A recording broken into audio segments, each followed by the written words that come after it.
हमारे इस चैनल गुरुजी स्टूडियो सीतापुर को सब्सक्राइब करें और रोज नए नए वीडियो देखने के लिए बेल आइकन दबाना ना भूलें। ये कहावत कहां से चली है, बुरी नजर वाले तेरा मुंह काला, ये भी आप लोगों को हमने बताया था। और अब भी अगर आप लोगों को समझ में नहीं आता है तो अपनी ही बहन को जलाते रहो। महाराज हिरण्यकश्यप ने उन दरिंदों का मुंह काला किया था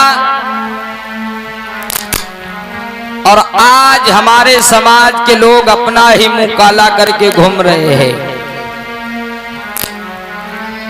हमारे समाज को विचार करना चाहिए, सोचना चाहिए, समझना चाहिए। तथागत बुद्ध ने कहा पहले जानो फिर मानो, लेकिन लोग मानने में जुटे हैं लेकिन जानना कोई नहीं चाहता। इतना पैसा हमारे कमेटी के लोग खर्च कर रहे हैं, इसका मतलब कुछ समाज में संदेश देना चाहते हैं कि हमारा समाज ढोंग पाखंड से निकल करके और बुद्ध की शरण गए। ऐसी कुरीतियों को मिटाने के लिए परम पूज्य बोधिसत्व बाबा साहब आए और हमने ये भी बताया था कि लोग, हमारे समाज के लोग जो कलावा बांधते हैं, कलावा, शायद इतनी बार कथा हो चुकी है तो आप लोगों को पता भी होगा कि कलावा किसको बांधा गया था। सर्वप्रथम ये कलावा नहीं है, इसका नाम है कालवावा। ये कलावा नहीं है, इसका मतलब है कालवावा। यू कालू ही के बराबर है। महाराज राजा बलि पे, जो पासी समाज के राजा थे, उनको जब बामन ब्राह्मण छलने के लिए गया, वही विष्णु जी बामन ब्राह्मण का रूप धर करके, और जिस समय महाराज राजा बलि को छलने के लिए गए तब उनको ये कलावा बांधा था और उन्होंने कहा था कि जब तक ये तुम्हारे हाथ में रहेगा तब तक तुम मेरे गुलाम हो। और जब ये कलावा बांधा जाता है, शायद आप लोगों ने राजा बलि की कथा सुनी, नहीं सुनी चाचा? सुनाई गई नहीं सुनाई गई? सुनाई गई होगी, जब इतनी बार कथा हो चुकी है तो राजा बलि की कथा भी सुनाई गई होगी। ये जब कलावा बांधा जाता है तो एक मंत्र पढ़ते हैं, एन बिंद्रो बलि राजा दान बिंद्रो महाबला तेन त्वाम प्रतिबंधाम रक्षे माचल माचल। यानी हे राजा बलि, जिस तरीके से हमने तुमको गुलाम बना करके रखा है, ये जब तक धागा समाज में हमें बंधा हुआ दिखेगा मैं समझूंगा ये सब मेरे गुलाम हैं। राजा बलि ने कहा था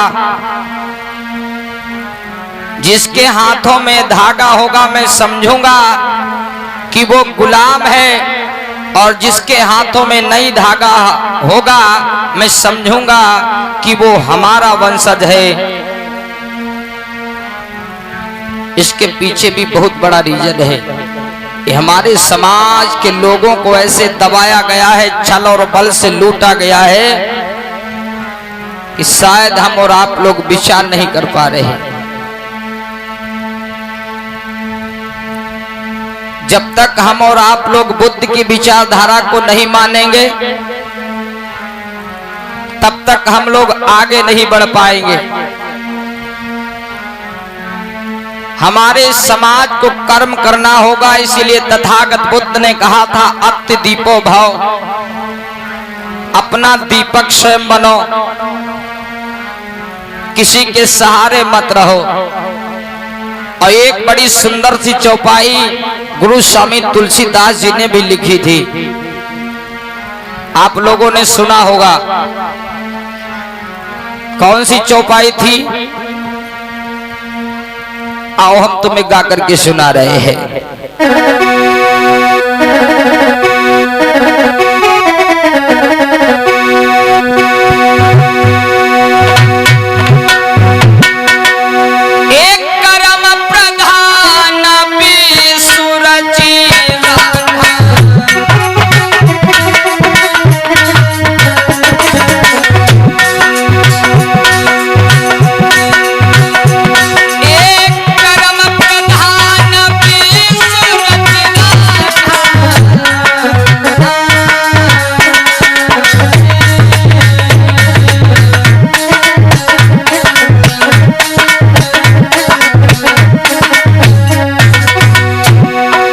सुंदर सी चौपाई लिखी गुरु स्वामी तुलसीदास जी ने।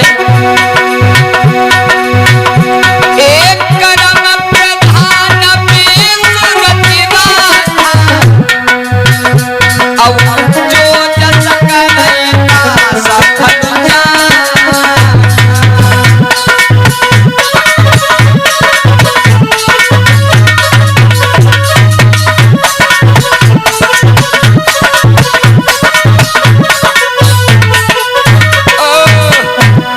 बड़ी सुंदर लाइन तुलसीदास जी ने लिखा कि कर्म प्रधाना अब विश्व रच राखा अब जो जस करैता सफल चाखा।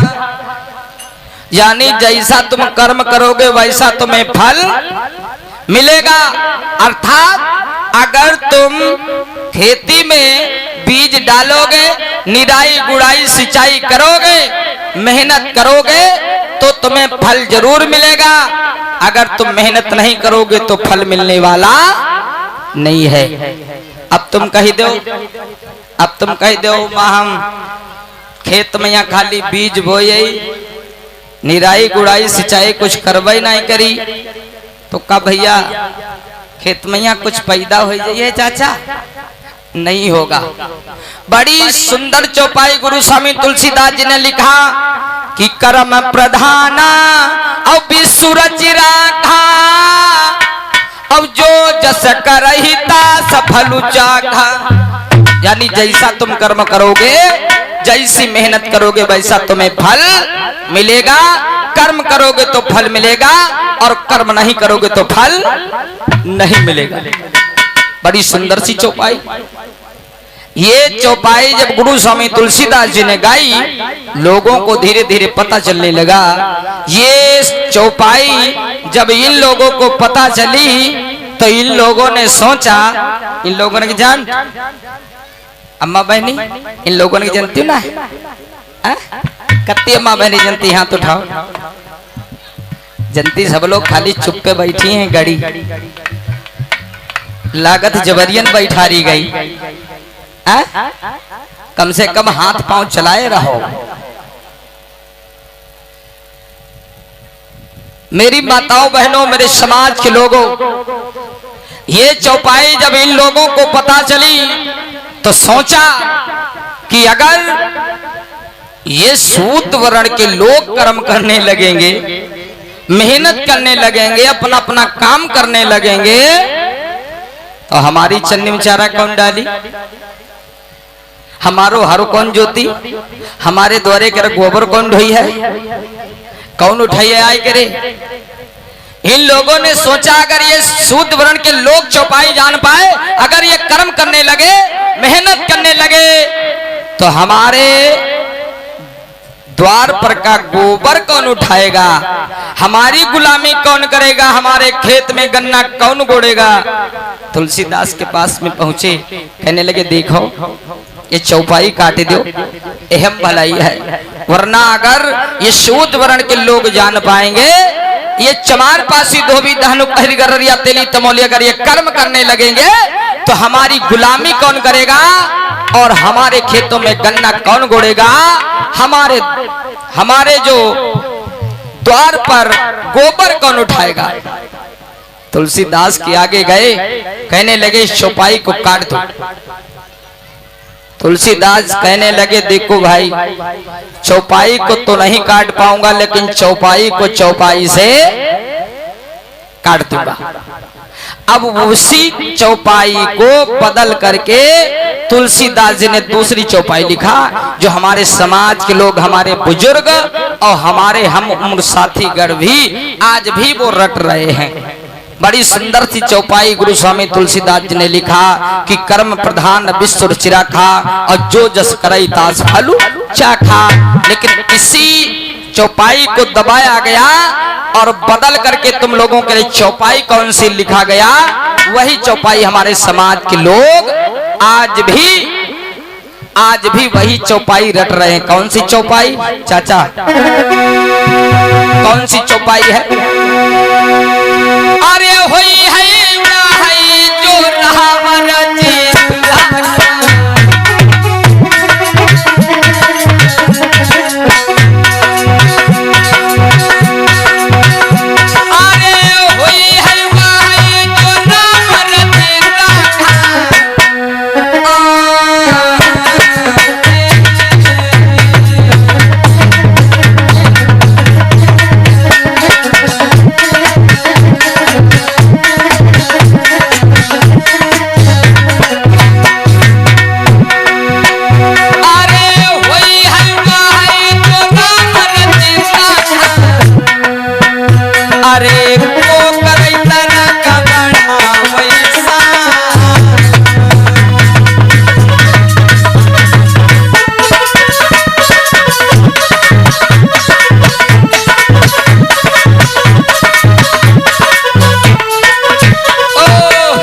बड़ी सुंदर चौपाई काट करके चौपाई हम लोगों को थमा दिया गया कि तुम चाहे जो कुछ करो, लेकिन जो राम चाहिए वह हो। क्यों चाचा? हमारे समाज के लोगों को यही सिखाया गया कि तुम चाहे जो भी करो, लेकिन जो राम चाहिए वह हो। कह रहे हैं राम तो घट घट में है, हम में राम, तुम में राम, सब में राम, खंभों मैया राम, पेड़ों मैया राम, हर एक जगह पे राम है और हम राम तुम राम।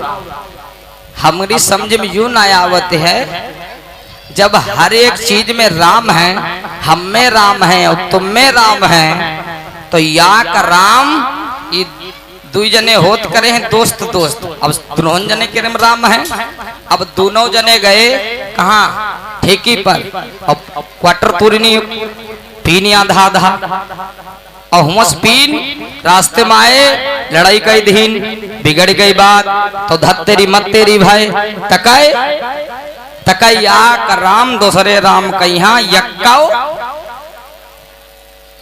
फिर कब हवा ज्यादा बिगड़ गए तो उठाए के यहाँ या का राम दूसरे के रे। अब जब सम्मा राम है तो यह का राम दूसरे राम से क्या हो रहा है? लोगों को चूतिया बनाने का काम किया गया है। तुम लोगों के चौपाई सधाई गई कि होई है वह जो राम रच राखा और को करई तरक बढ़ावे शाखा। यह के मारे हमारे समाज के लोग अपने लड़का बच्चन पढ़ावत नाए हैं। कहते हैं दुई चक्कर अगर पढ़ाई चले, दुई चक्कर अगर पढ़ाई चले, तीसरे चक्कर हम कहीं पापा रे पप्पा अब हम ना जेबे, हम पढ़ी ना तो अम्मा कहने भैया ना पढ़े कोई बात नहीं। दूसरा कहते मैं पढ़ाई लो कहना है, अरे यार का पढ़ाई, अरे जो राम चाहिए कि किस्मत में लिखा हो तो नहीं करी, ना पढ़ी तो अपने भाव भुगती। अब उनके सहारे छोड़ दीन, यानी बिना राम के पत्ता हिलता नहीं है। सब लोग कहते भगवान की मर्जी के बिना पत्ता नहीं हिलता। हम सपोर्ट करी थे दादा की पत्ता नाई हालत है, तो एक चीज हमका बताओ, अगर उनके बिना पत्ता नाई हालत है तो देश में यहाँ अति अति बड़ी चोरी हो जाती है। इसका मतलब है कि कुछ हाथ उनका है। मेरे समाज के लोगों को विचार करना होगा, इसी ढोंग पाखंड से निकलना होगा। जब तक तुम कर्म नहीं करोगे, मेहनत नहीं करोगे, तब तक तुम्हारा गुजारा नहीं होगा। अगर तुम भगवान के भरोसे बैठोगे तो तुम्हें कुछ भी मिलने वाला नहीं है। ये बड़े बड़े कवियों ने लिखा है।